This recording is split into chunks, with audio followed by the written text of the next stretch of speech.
with the title being what it is, like stop losing leads, and a CRM helps solve that problem, what I mentioned to her was, just because you have a CRM doesn't mean you're going to stop losing leads. And I associated it with, just because you sign up for a gym membership doesn't mean you're going to lose weight or get stronger. I love that analogy. It's so true. It's spot on.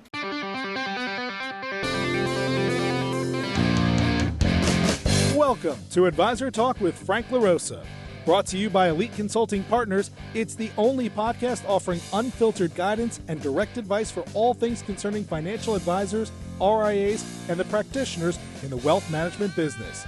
Learn more and subscribe today at eliteconsultingpartners.com/podcast. And now, here's your host, Frank LaRosa. Hey everybody, welcome to Advisor Talk with Frank LaRosa. My name is Brian Lutz, Chief Marketing Officer at Elite Consulting Partners. And with me today in the podcast studio is Cheema, the Chief Information Officer for Jedi, as well as Elite Consulting Partners. I always wondering how that fits onto a business card. And one of these days we're going to figure that out.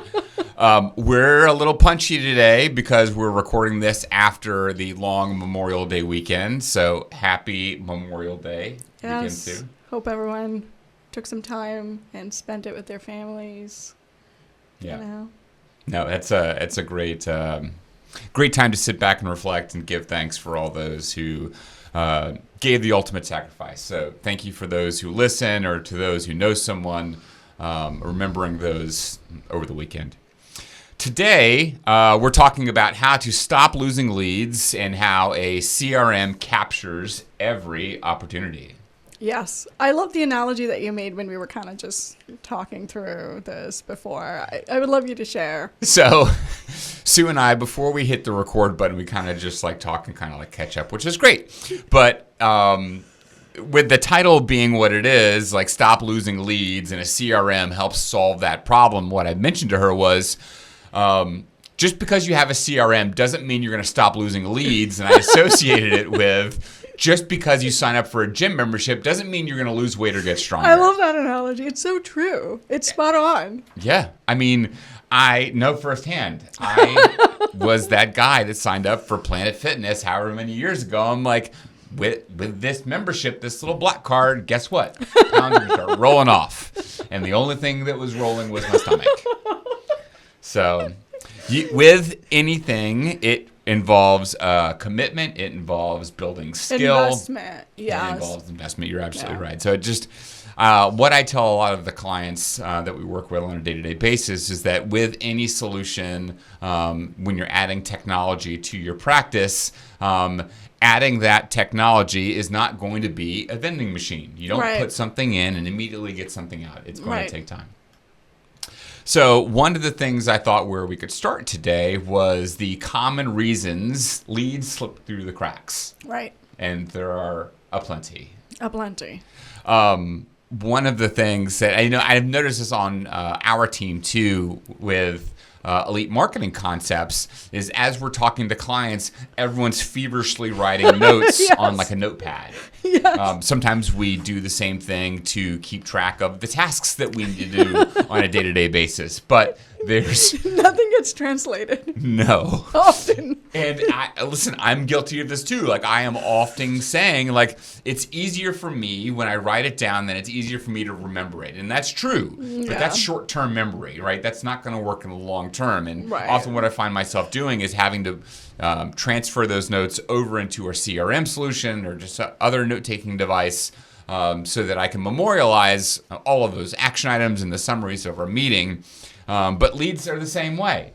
Leads are the same way. As you were saying that, I almost like visualize like what is the easiest way to kind of just create that action item list in the CRM. And I'm like envisioning mobile device, right? Like you could just talk into, have your Salesforce Redtail app on, right? And just be like XYZ, dictate it, done and done. Done and dusted. There you go, right? Like now you have not only the log, you could audit, right? Which creates like, in the long term, it creates that journey for a client or prospect to a client. Plus, you could act on every single event you're logging into the CRM.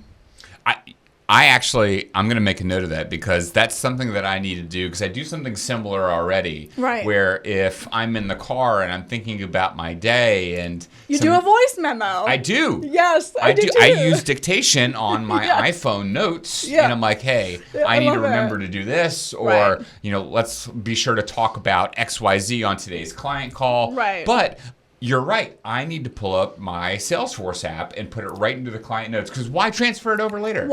Because you forget, right? Like as we talk about life happens, I was mentioning to you, we had a prospect call and the guy's mentioning we have a lot of clients going in and out and, they're catering to the clients going in and out. And then what happens? You forget to track, you forget what you talked about. And a lot of it doesn't get really inputted into the CRM, and boom goes your action items thereafter. Right. Well, and then there's a number of other things too. Like my dad was one of those guys that taught me how to play golf at a very young age because he's like, this is where... Long weekend. No, I got caught up talking about my dad. Oh. He goes, you're going to want to learn how to play golf because that's where business is done. Now, this was, decades ago, but he was right. I'll go out golfing with a prospect or I'll meet somebody on the golf course. It's like, hey, give me your card or give me your information, but I don't carry business cards with me in my golf Not bag. Anymore.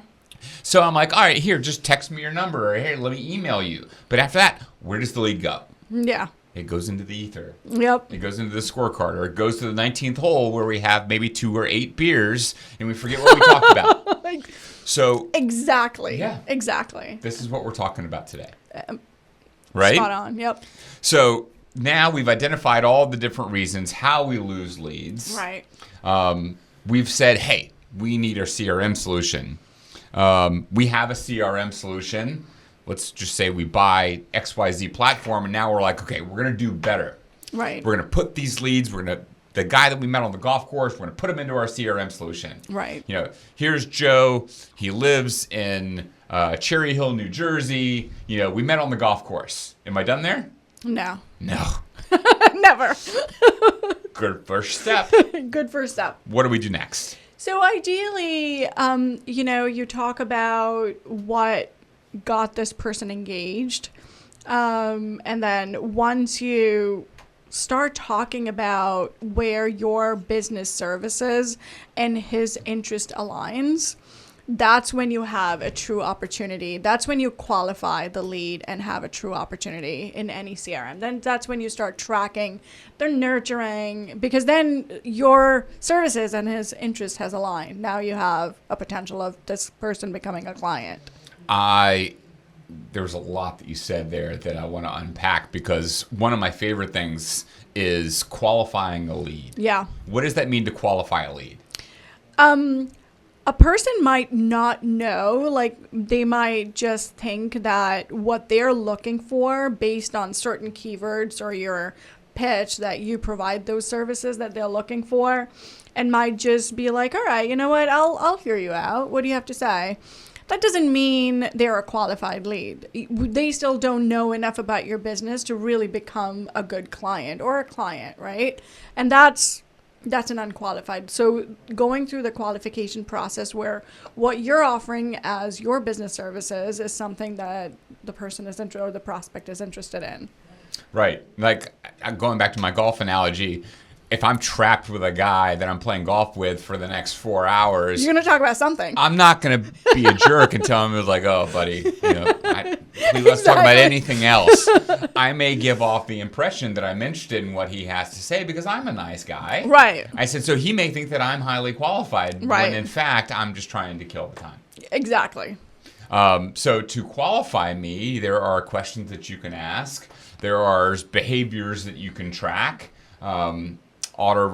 Responses to email, resources on your website that might have been downloaded. Right. All of those things are triggers as to whether this is a warm lead, a hot lead, or a cold lead. This is where, we have had some podcasts on predictive analysis, right? And if you were to say, these are where I serve my clients the best, if you have an idea of that ideal candidate or a client, you can leverage that to nudge that conversation, right? Like if your clients tend to be, I'm just going to pick random numbers, 65 to 75, and you're talking to someone in late 30s, that conversation is very different, right? And maybe you could cater to the one in the 30s, right? Just part of the demographic, but maybe isn't an ideal candidate for you.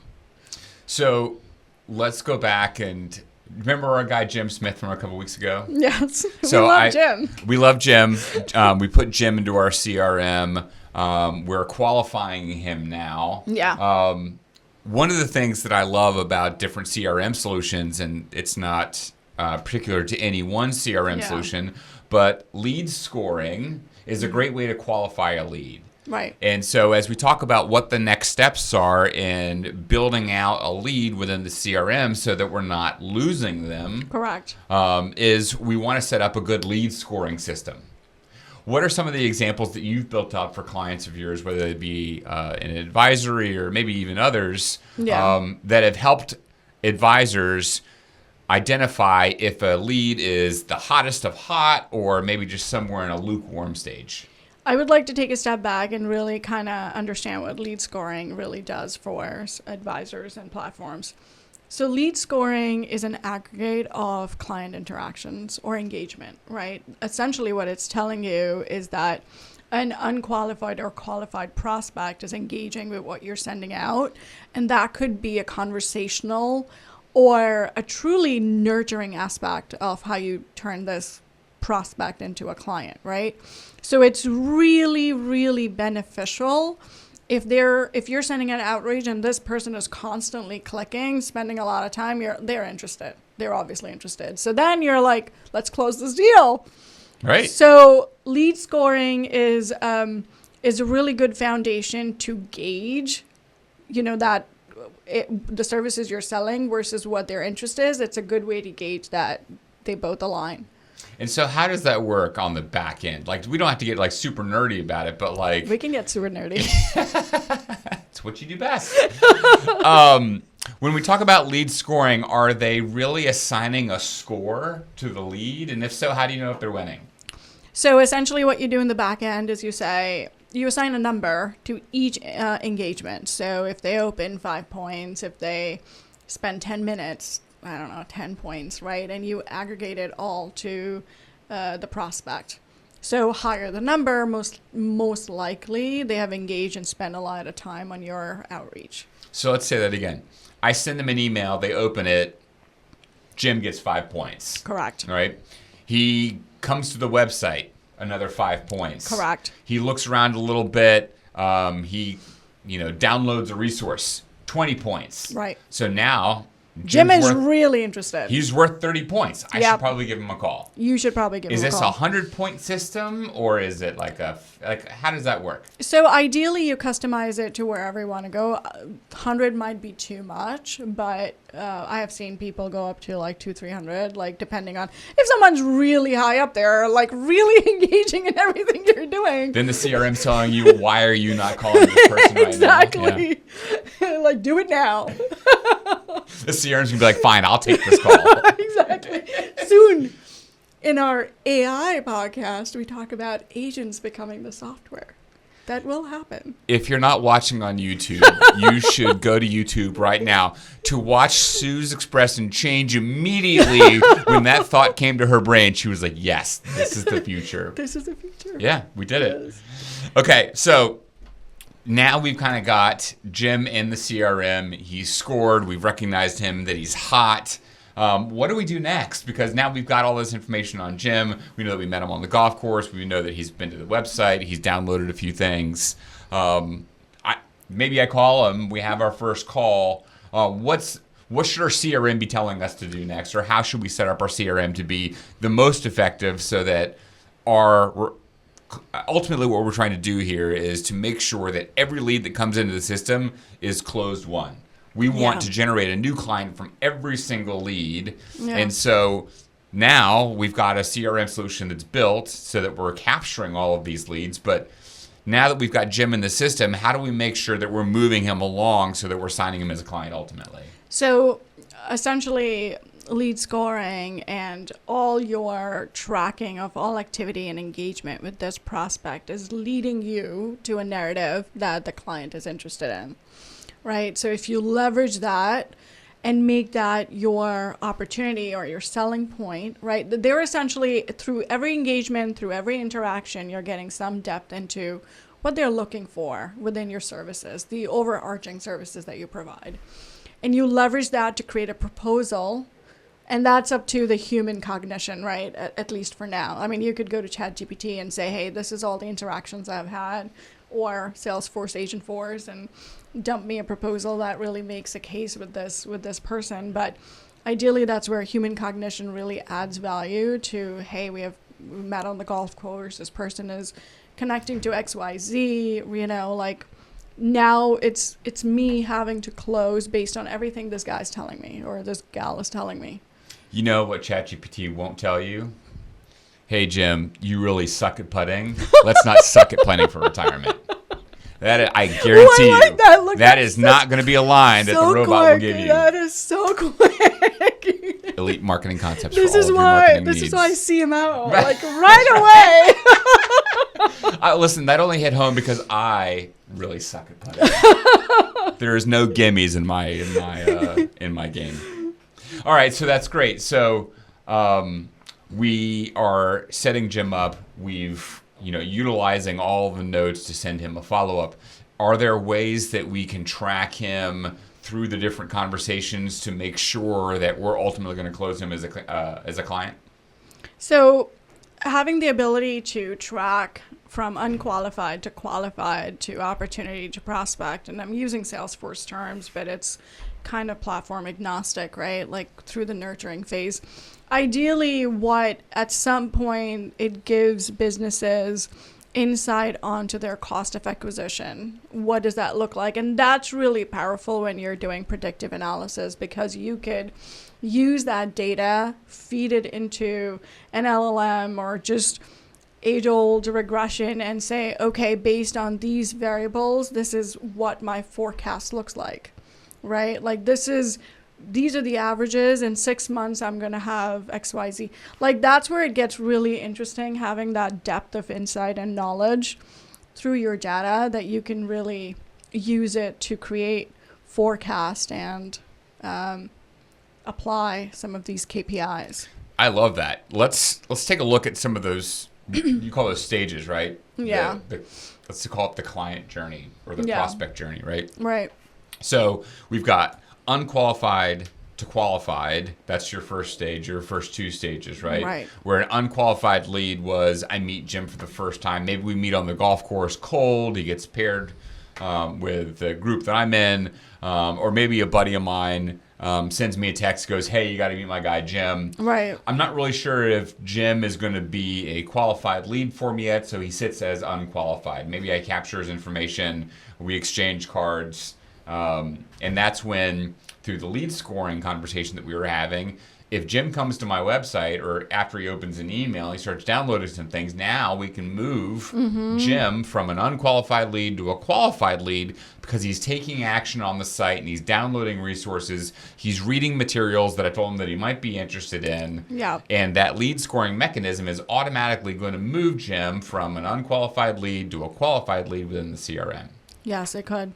Right? Yeah. And so then beyond that, now Jim's a qualified lead. What are some of those other stages that we might want to be considering? And, what are the things that we want to be able to do within those stages to ultimately get them to close? So I know in platforms like Salesforce, you have the ability to convert unqualified, qualified, and then into an opportunity. When we talk about opportunity, you are basically saying that your business values and your business services align with what the client is or the prospect is looking for. Thereafter, it's like discovery calls. You're doing a proposal. You're doing a scope of work. You're doing, information requirements gathering, essentially, and creating a scope of work that caters to those requirements, creating a success criteria, and then, presenting it to the prospect and closing the deal. By now, you should have enough information to really make a case that you've understood, that you could deliver, and that within a certain timeline, within a certain budget. So Jim and I have our first conversation. We identify that he's got a 401k that has a company match, and he's not maximizing that company match. That starts our conversation around retirement planning, but there's a lot of other things that Jim's missing out on. Of course. We identify that identifies him as an opportunity. All right, so now he's moved into our opportunity stage, but when we present a scope of work for us to be able to work together, and he wants to move some assets over into my platform, maybe you're that basically is creating a strategy. Stage, right? Exactly. Yeah. You're creating a strategy to be like, all right, you have done this. Here's where we can help and really create a better performance metrics for you, let's say, than where you're at today, just with the basic. Right. And they're like, all right, well, that's a no-brainer, because based on what your quote-unquote ability to do, this is more than covering the expense of having you. Right. So, right, that's a great ROI. And so let's just say we take on Jim as a client for retirement planning. This is great. Our engagement has been going, but it doesn't stop there. Jim's still in our CRM system. Can he go back to being an opportunity after he's already become a client? Yeah, because there could be wallet shares. Talk to me. I love it. Absolutely can. It's not a singular journey. There could be multiple journeys. Absolutely. And so what happens then? Jim could, if you have multiple lines of services like we do, right? We have data management, we have marketing, we have M&A. So an advisor could have multiple lines of services where Jim starts with one, and then there is still the opportunity to upsell.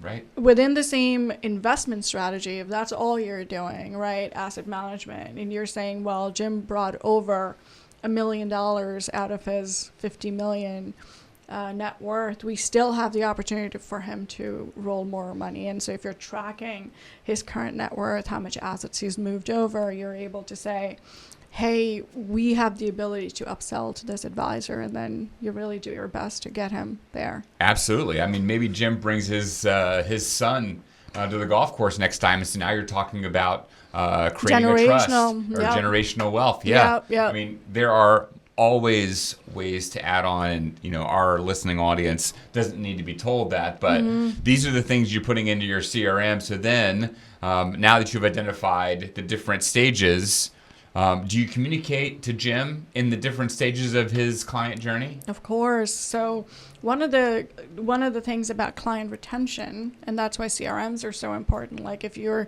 inputting their date of birth, if you're inputting when they joined you, if you're inputting their favorite teams, if you're inputting whatever, everything. Go Birds.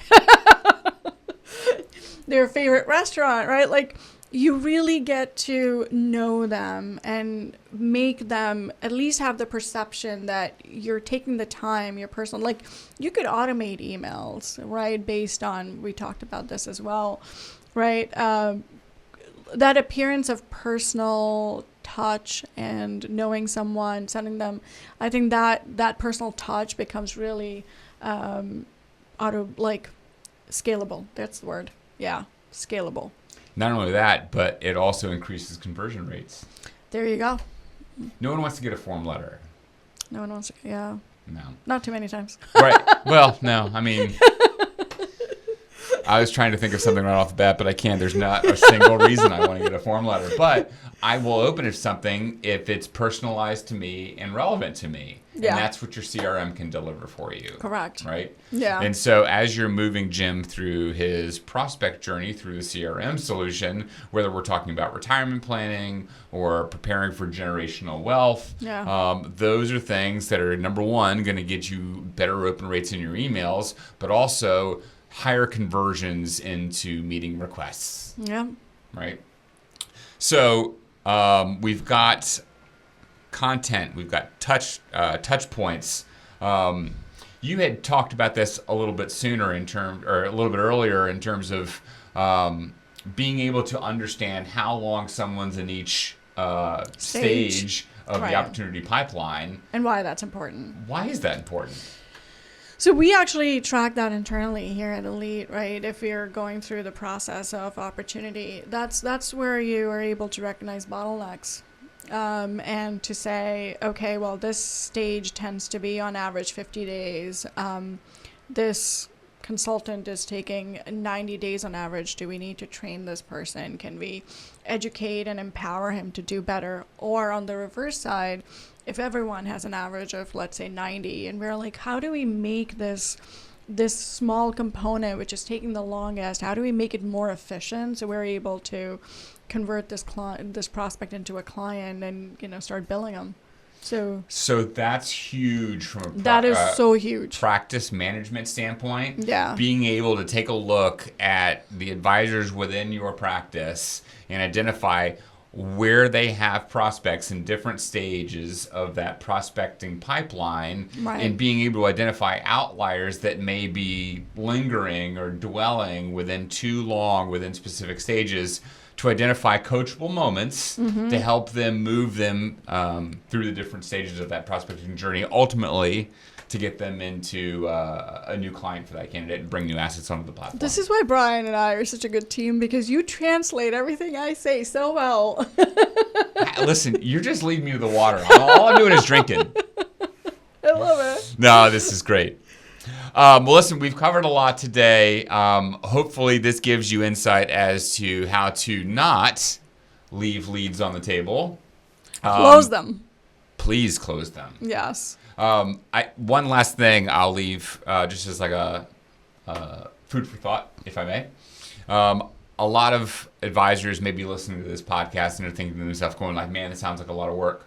Or, I don't think that we have enough inbound activity to warrant this amount of work, because a lot of the leads that come through for me are referrals, and I already know these people, or they're coming from an active client.